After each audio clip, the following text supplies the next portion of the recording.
కళ్యాణ్ వాళ్ళ తాతయ్య దగ్గరికి వచ్చి, "అన్నయ్య బ్రతికే ఉన్నాడు తాతయ్య" అని చెప్పేసైతే అంటూ ఉంటాడు. ఆ మాటలు వినగానే ఇంట్లో ఉన్న వాళ్ళందరూ అయితే ఒక్కసారిగా షాక్ అయిపోయి కళ్యాణ్ వైపు అలా చూస్తూ ఉండిపోతారు. ఇంతలో అక్కడ ఉన్న వాళ్ళ తాతయ్య మాత్రం, "ఏంటి రాజ్ బ్రతికే ఉన్నాడా?" అని చెప్పేసైతే అడుగుతూ ఉంటాడు.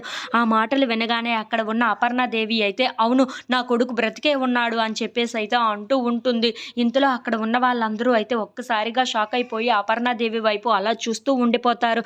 ఇంతలో అక్కడ ఉన్న వాళ్ళ తాతయ్య మాత్రం, "మరి బ్రతికే ఉంటే ఎందుకు రాజు ఇంటికి రాలేదు" అని చెప్పేసైతే గట్టిగా అడుగుతూ ఉంటాడు. "మనం మన రాజుని ఇంటికి తీసుకొని వద్దాం, ఎక్కడ ఉన్నా సరే పదండి" అని చెప్పేసైతే అంటూ ఉంటాడు. ఆ మాటలు వినగానే అక్కడ ఉన్న కావ్య అయితే చాలా కంగారు పడుతూ వాళ్ళ తాతయ్య దగ్గరకు వెళ్తూ ఉంటుంది. "తాతయ్య గారు, నేను చెప్పేది కాస్త వినండి. ఆయన బ్రతికే ఉన్నారు, కానీ ఆయన ఆరోగ్య పరిస్థితి ఏమీ బాగోలేదు. అందుకే నేను ఇంట్లో ఉన్న వాళ్ళెవ్వరికీ ఏమీ చెప్పలేదు. ఆయన మళ్ళీ ఆరోగ్యంగా మళ్ళీ మన ఇంటికి వచ్చే విధంగా అంతా నేను చేసి ఆ తర్వాత ఇంటికి తీసుకొని వస్తాను" అని చెప్పేసైతే అంటూ ఉంటుంది.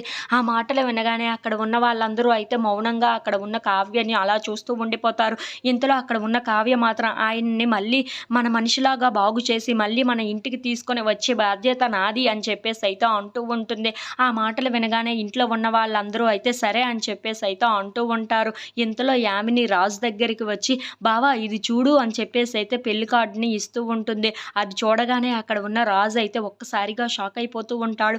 "ఏంటి యామినికి నాకు మళ్ళీ పెళ్లి ఏంటి మొదలుపెట్టింది ఈ పని" అని చెప్పేసైతే అనుకుంటూ ఆ కార్డు వైపు అలా చూస్తూ ఉండిపోతాడు. ఇంతలో అక్కడ ఉన్న యామిని మాత్రం, "కార్డు ఎలా ఉంది బావ? బావుంది కదా! నేనే సెలెక్ట్ చేశాను" అని చెప్పేసైతే రాజుని చూసి చాలా సంతోషంగా మాట్లాడుతూ ఉంటుంది.